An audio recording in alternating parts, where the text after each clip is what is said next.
Start tayo. Hello, hello. We're going to tackle about network troubleshooting tools and techniques. Welcome to the Network Troubleshooting Tools and Techniques Practice Lab. In this module, you will be provided with the instruction and devices needed to develop your hands-on skills. In network troubleshooting, various tools are utilized to diagnose and resolve connectivity issues. Ping varies connectivity between devices, tracer, and trace the route packets take to reach a destination, and as lookup and dig are used to carry DNS records. Nmap performs network scanning. TCP dump and Wireshark are packet sniffers that capture and analyze the network traffic. These tools collectively provide with comprehensive insights into network behavior, enabling efficient troubleshooting and the resolution of network problems. In this module, you will explore network troubleshooting tools and techniques, learning outcomes in exercise 1, ping, tracer, and trace route. Exercise 2, NS lookup and dig. Exercise 3, Nmap. Exercise 4, TCP dump and Wireshark. After completing this module, we should be able to conduct ping and trace route, achieve an authoritative lookup with NS lookup, achieve an authoritative lookup with dig, conduct host discovery scan, default scan, and host enumeration, use TCP dump to capture packets, analyze a TCP dump packet capture with Wireshark. Next tayo. Alam na natin to. Exercise 1, ping, tracer, and trace route. Ping tests the reachability of a host on a network by sending ICMP echoes, request packets, and receiving ICMP echo response packet. Tracer used in Windows, and trace route used in Linux systems. Trace the route taken by packet from the source to the destination, revealing the network path and identifying potential issues such as hops with high latency or packet loss. These tools are fundamental in network troubleshooting, providing insight into network connectivity, performance, and routing problems. Learning outcomes, we should be able to conduct a ping and tracer and conduct ping and trace route. Task 1, conduct a ping tracer. Tracer utilize ICMP echoes request packet or pings to probe the route taken by packets from the source to the destination. It sends a series of ICMP echoes request packets with varying TTL or time to live values starting with 1 and incrementing by 1 unit for each subsequent packet. This allows it to map the network path and identify intermediate routers along the destination paths. In this task, you will discover ping and tracer in a Windows environment. Step 1, connect to ASIWIN 11.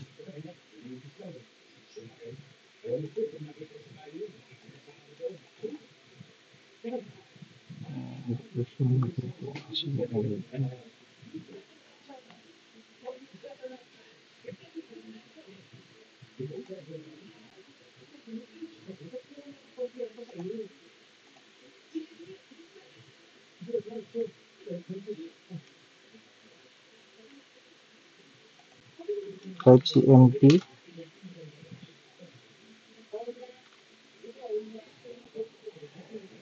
Loading pa guys. And then we go into ping. Ping 8.8.8.8. Yun na, nasend ko natin. Walang packet lost. Note, 8.8 is the address for Google DNS server. This ping commands test the reachability of a host by sending ICMP echoes. ICMP echo request packets and waiting for ICMP echo reply packets. It measures the round trip time or RRT for packets to travel from the source to the destination and back, providing information about network latency and connectivity. Next, mag-ping tayo ng N 1, 8.8. Mhm. Ay, mali pa. Yung negative 8, 1, 8.8.8.8. Ayan na. Yung 8.8 data, deploy TTL Telegram 116. In the negative end, switch specify the total number of ICMP echoes requests that should be sent, which is in this case 1. Okay. Isa lang yung na-ping natin. Pero, ayan yung data niya.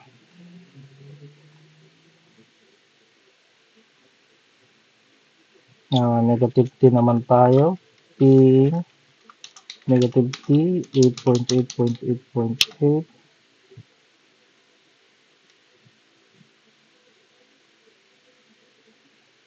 Note, negative T switch the results in continuous ICMP echoes request packets which do not stop until the command ping is interrupted manually. Okay.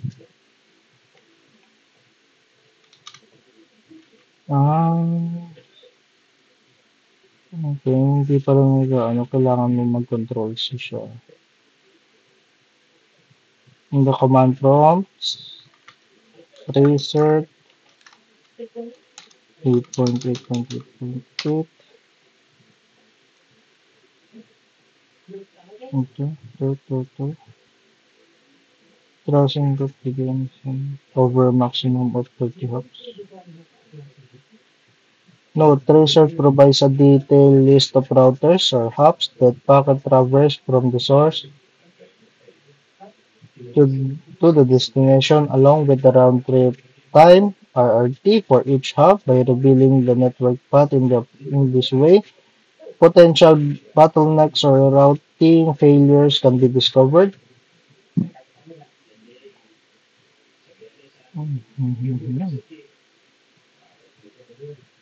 So, nag-response time out tong 1 and 6.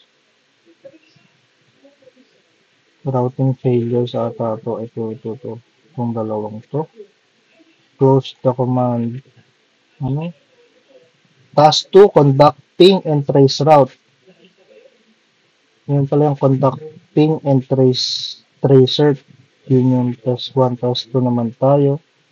Fundamentally, ping and trace route work the same in Linux as ping and tracer do in Windows. However, there are some subtle difference by analyzing the result of both tools. Network administrator can pinpoint network faults, latency issues, and routing inefficiencies, facilitating efficient troubleshooting and resolution of network problems. In this task, you will discover ping and trace route in a Linux environment. Step 1, connect to Ashalma. Note if person type with the password to log on. Password. In the activities, select the terminal. And then, yung ginawa natin kanina, ping. No, ping is command condition manually interrupted.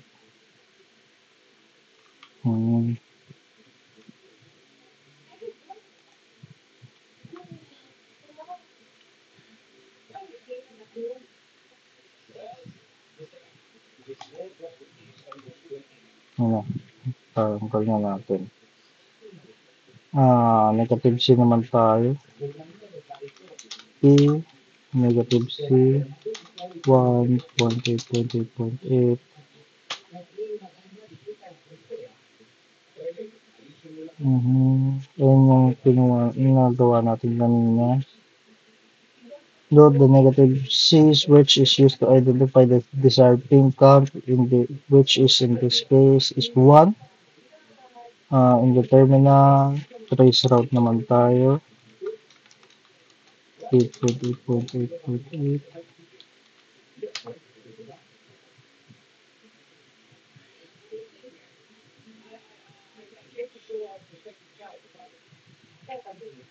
Note, traceroute provides a detailed list of routers or hubs that packet traverse from a source to the destination, along with the round-trip time or RRT for each hop. Unlike tracer, the Windows equivalent, traceroute provides a few additional features such as ability to specify the source interface, customize packet size, and manipulate the TTL or time to leave field.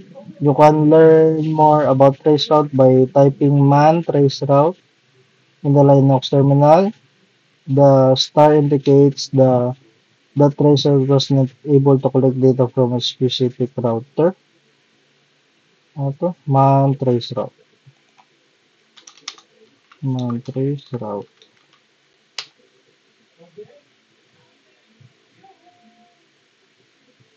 Mm-hmm.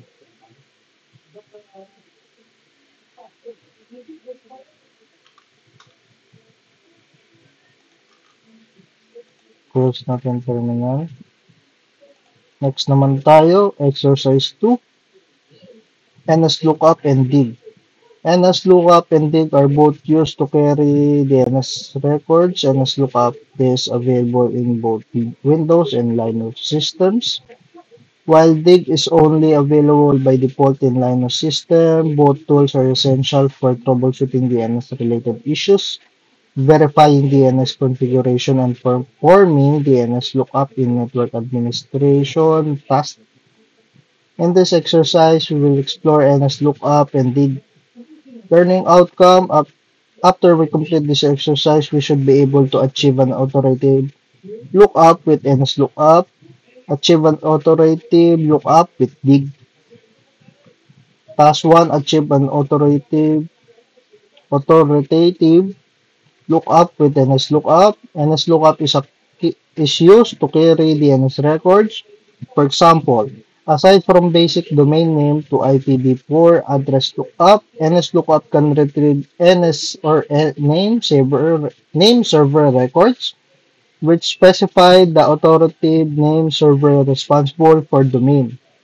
Additionally, NSLOOKUP can query MX or mail exchange records, identifying the mail servers designated to handle email delivery for the domain. In this task, you will utilize NSLOOKUP to retrieve an authoritative answer for ACLearning.com MX record. Step 1, connect to ACWin 11 and then type CMD. And then we're going to type NSLOOKUP ACLearning.com address 191.6.0.1. Ito ang IP address niya. Note, by default, NSLOOKUP returns an A record indicating that ASCII learning is associated with the IPv4 75.2.60.5. The IP address in your log can vary from the one shown in the screenshot. Observe the result also indicates that the record is not authoritative, meaning that the response was not provided directly from the target domain DNS servers. Instead, it's a cache response. Okay. Type naman natin to. NSLOOKUP negative type equal NS ASI learning.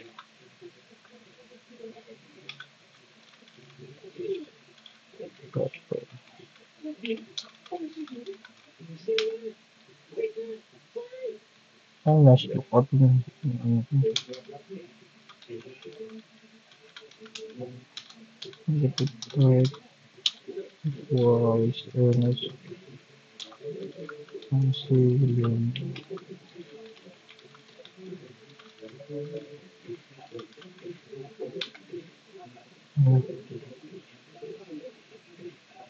Note the NS record or NS server provides information about the authoritative names server responsible for the domain. Observe that the IP address 205 251.92.192.156 is associated with the authoritative DNS server. The IP address in your lab can differ from the one shown on the screenshot. If so, select an IP address that is provided in your NS record output for the command in the next step.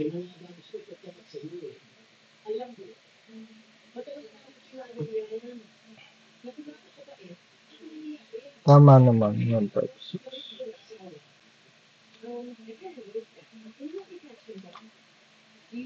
Bawal.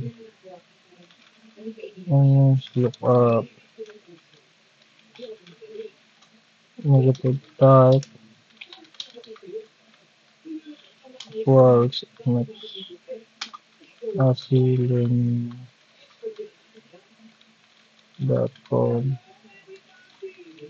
205, 251, 192, 156.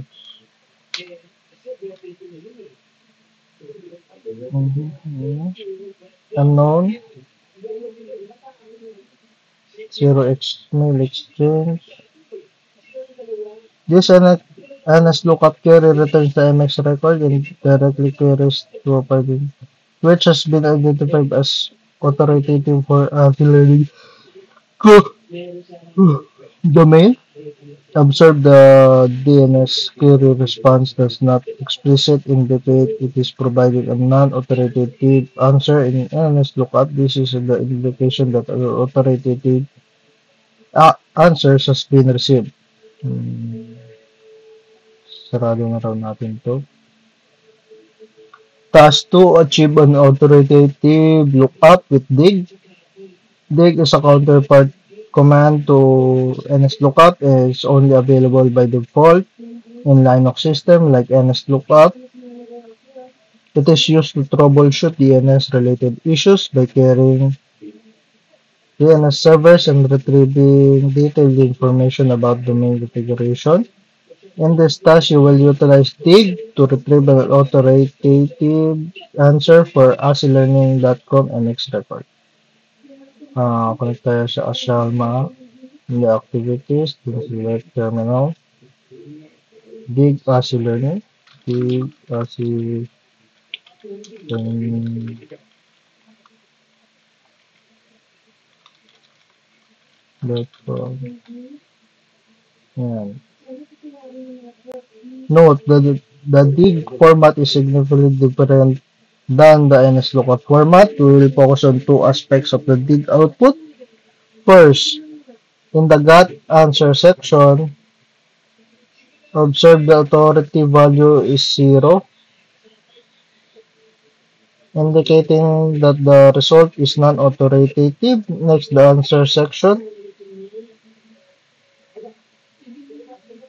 Answer section provides the direct query result, indicating that the IPv4 associated with asilearning.com in the A record 75.2.60.5.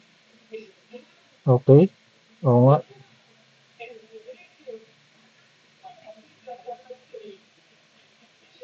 In the terminal window, type the following: dig ns asilearning.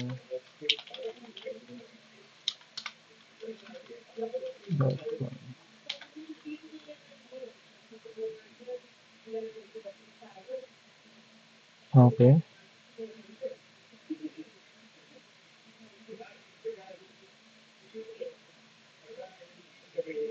Note, while the format is different, the NS record reveals that NS883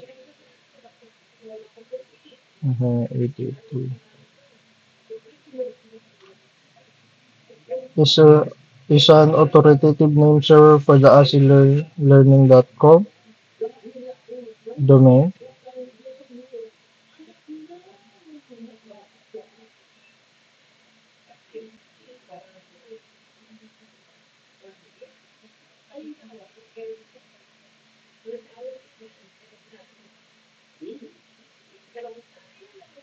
Ito. Hmm, okay. And then dig MX learning dot com NS negative 83 dot AWS TMS 46 dot net.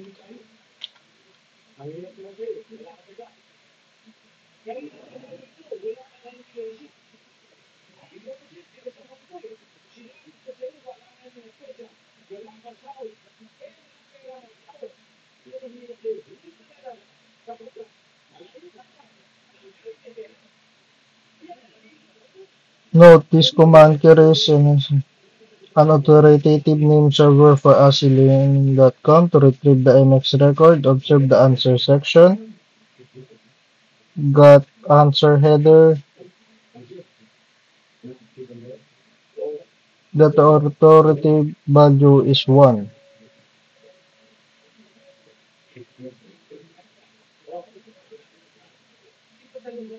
Ito, 1. Oo nga. Indicating that authoritative answer. Then close the terminal.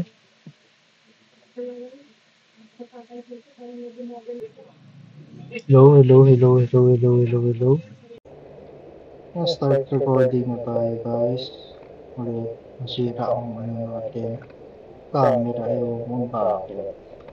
Sa exercise 3, meron naman tayong mic.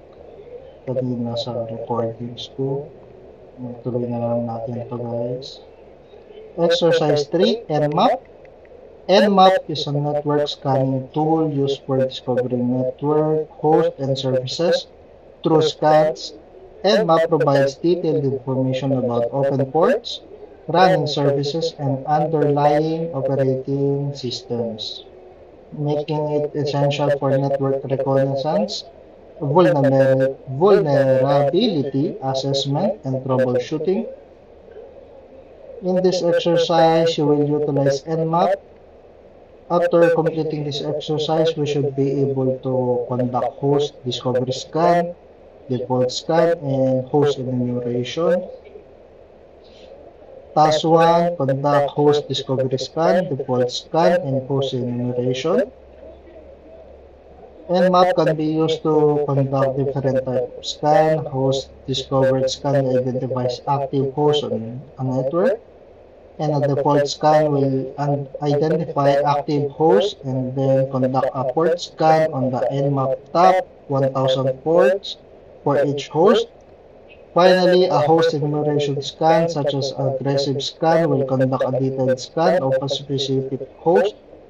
In this task, you will use Nmap to conduct a network host discovery scan, a default network scan, and an aggressive scan on a specific host. Step 1, connect to ASCII-Win11, then type CMD, and then we're going to type Nmap negative SN192.168.0.4-24. Starts mapping na. Note, this command performs a host discovery scan on the type of the IP address network by sending ICMP echo request ping to all possible IP addresses of the network to determine which hosts are active. This provides a quick and efficient way to identify reachable hosts and access Network connectivity. Observe that the command output indicates which host has been discovered on the network. Okay. To determine which hosts are Step 3. active, Type the following and map provides a quick and efficient way to identify reachable hosts and access network 192.168.0.1.0. connectivity. Observe that the command output indicates which Starting host siya. has been discovered in the network. Note, a default Nmap scan involves sending TCP SYN packets to a range of ports. The map, the Nmap tops 1000 to hosts that have been identified as active on the network to determine which ports are open, closed, or filtered. This scan provides information about the services running on the target host and is commonly used for basic reconnaissance and vulnerability assessment. Observe that the output indicates port information for each host. Closed or filtered. Type naman natin to sa Information about the services following. running on the target host and is commonly used for basic reconnaissance and vulnerability assessment. Observe that the output indicates port information for each host. TC01 host. Type naman natin to sa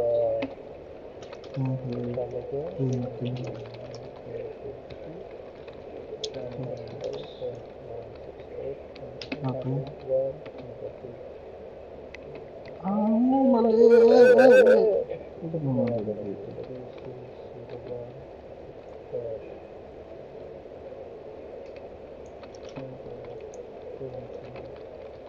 It's vision. Okay.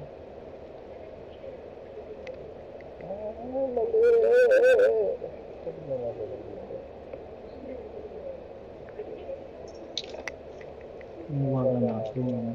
Hindi ko mapindot yung araw.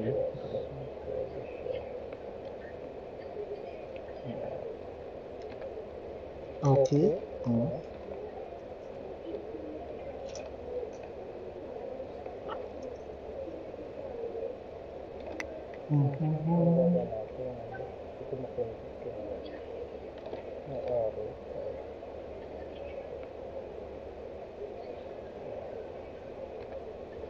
Okay. Mali siya eh.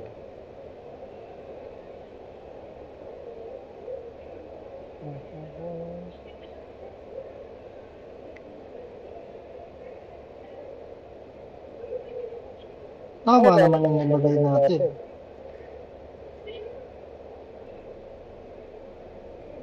Mali siya eh.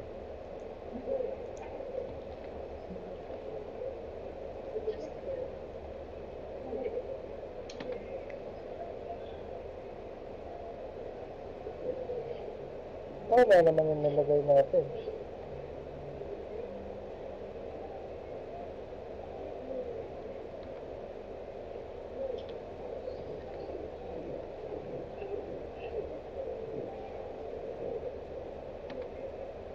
Try natin yung maliit na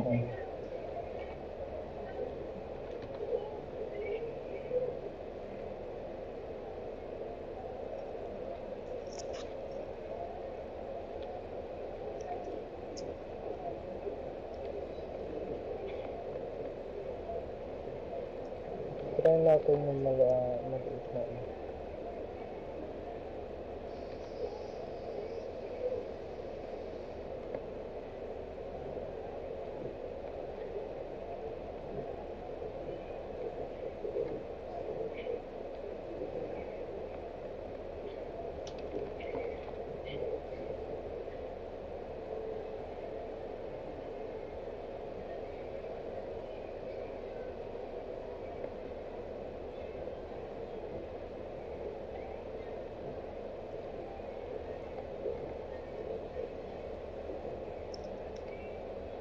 Tama naman to. Anong nangyari?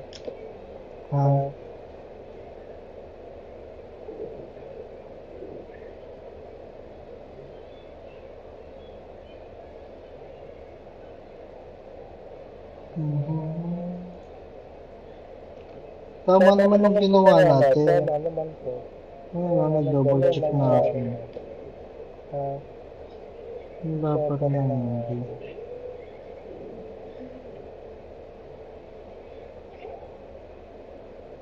Tama naman spelling natin.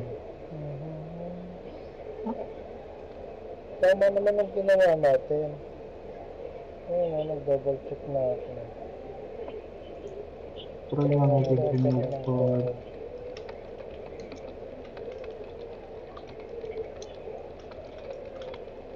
Tama naman spelling natin.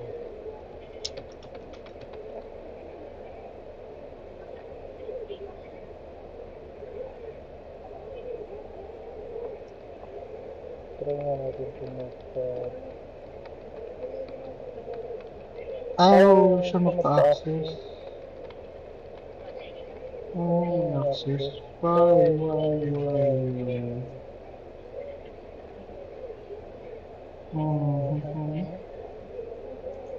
Close natin to, CMP.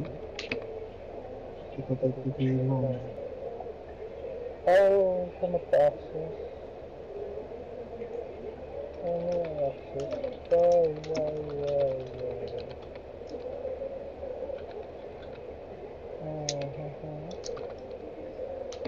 Close natin to, CMP. Kita titigilin.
Oh, ayaw talaga.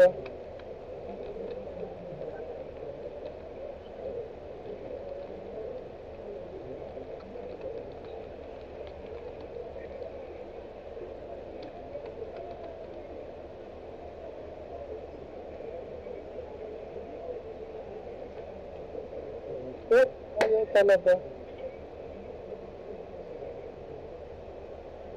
Ayaw guys. Ayaw. Papasulit tayo. Anak. Ayaw siya magpapasok guys. Malapit lahat. Wala tayong magagawa. Sorry guys. Ayaw guys. Ayaw. Exercise 4. Naman tayo din. TCP dump and Wireshark. TCP dump is a command line packet analyzer that captures and displays network packet passing through a network interface in real time or from a stored PCAP file. Wireshark is a graphical network protocol analyzer. Both tools are essential for network troubleshooting, security analysis, and protocol debugging, providing insights into network communication and aiding in diagnosing network issues As third In this exercise, you will utilize TCP dump and Wireshark. Our learning outcome is you should be able to use TCP dump to capture packets and analyze a TCP dump packet capture with Wireshark. Task 1, use TCP jump to capture packets. TCP dump is a command line based packet analyzer used for capturing and analyzing network packets. It provides detailed information about network traffic, including packet headers, payload data, and protocol information, aiding in network troubleshooting, security analysis, and protocol debugging. TCP dump also supports various filtering options to capture specific types of traffics and offer flexibility for monitoring and analyzing network activity. In this task, you will conduct a TCP dump capture and save the output in a pcap file format. Step 1, connect to Ashalma. In the activities, and offer flexibility for monitoring and analyzing network activity. In this task, you will conduct a TCP dump capture and save the output in a pcap file format. Step 1, connect to Ashalma. In the activities,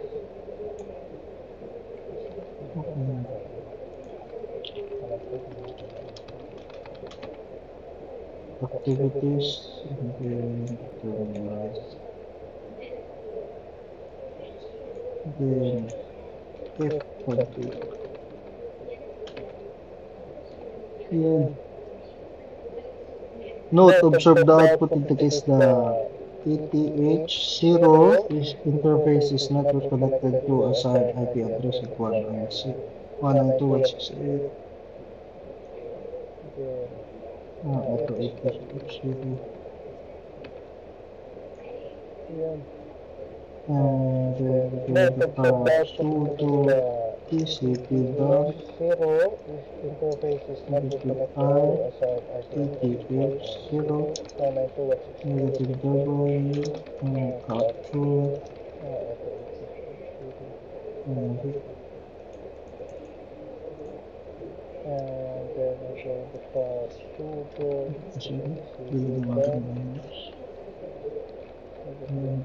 we're going to start sudo negative W capture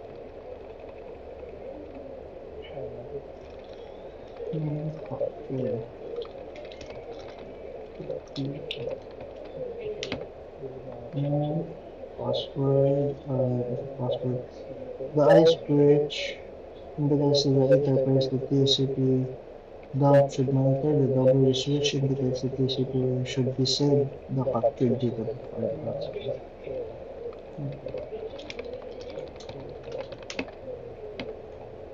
Yan na, lumabas na sila. The ice bridge indicates the interface the TCP Okay, release na siya. Connect to ASI with 11.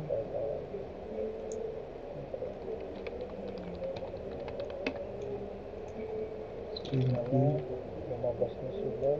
ASI with 11. Release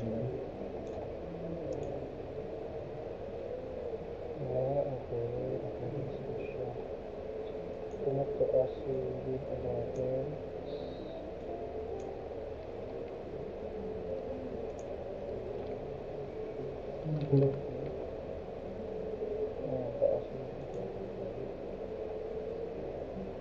Ito, tinulog na ito.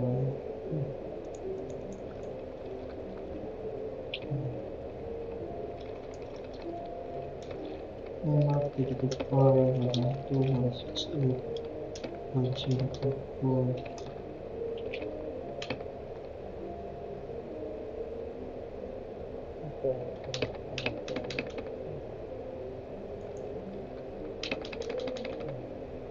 Hello. Hello, siya.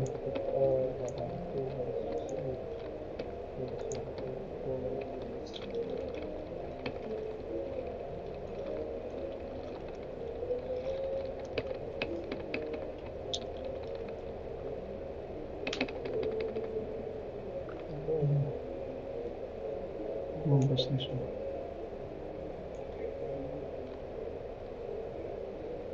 Note this command provides packet to Ashama to be captured by TCP dump and the R switch removes the randomness from the port scan, making it easier to identify in the packet capture.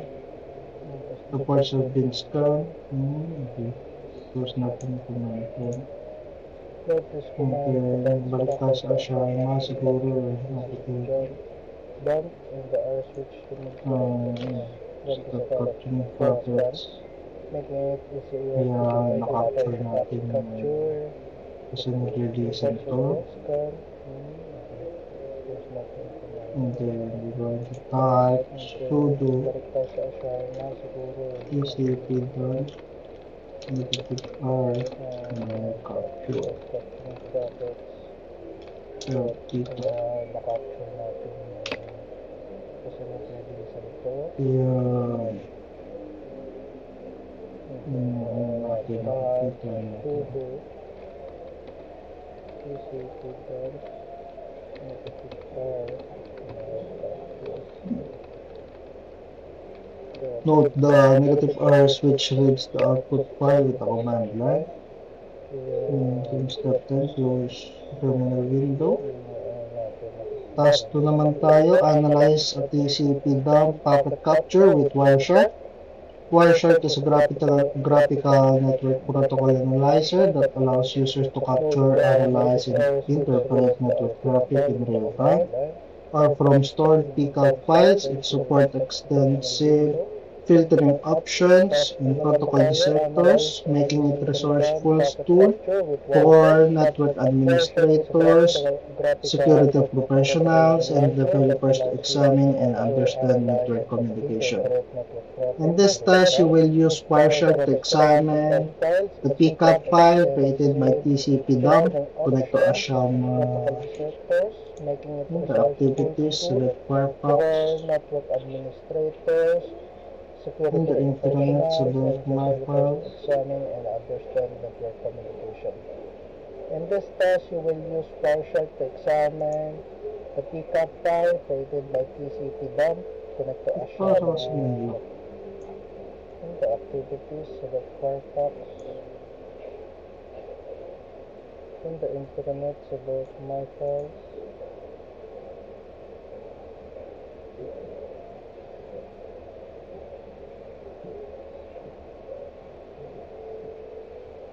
Para sa inyo. Okay.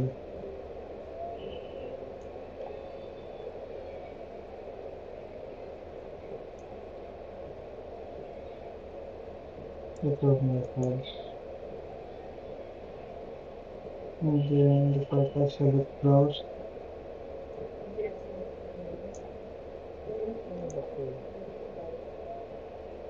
And my files in the internet page is accessible from all lab machines and will be used to transfer the my capture pickup file to Ashama to ASIWIN 11.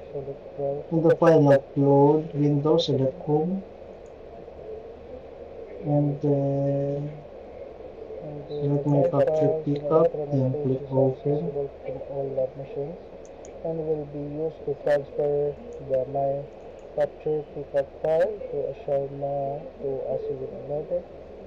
In the file upload window, select home. Observer capture has been uploaded to my file. My files, close Firefox. Pickup, then click open. And then we're going to click to ASIWIN 11. Select Microsoft Edge. And then go to my files again. Good. Ganun na. Close Firefox. Double click ng capture. And then We're going to connect to ASIWIN 11. open the file. Select Microsoft Edge. And then we're going to In Wireshark, observe TCP packet.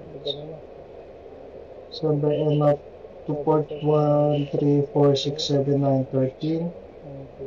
and open the file.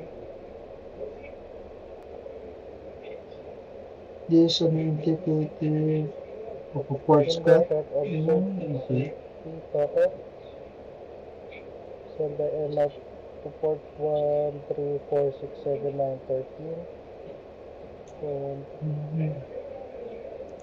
Close washer, close switch, and that's it. We are finished. Port scan. Well done, you have completed network troubleshooting tools and techniques practice lab. In this module, you learn how to ping remote hosts to verify connectivity, conduct trace routes on both Windows and Linux hosts to trace network paths and utilize NSLookup and dig for DNS queries and authoritative lookups. Additionally, you explored network scanning techniques with Nmap, from host discovery to aggressive scans, and practice packet capturing with TCP-dump, followed by analysis using Wireshark.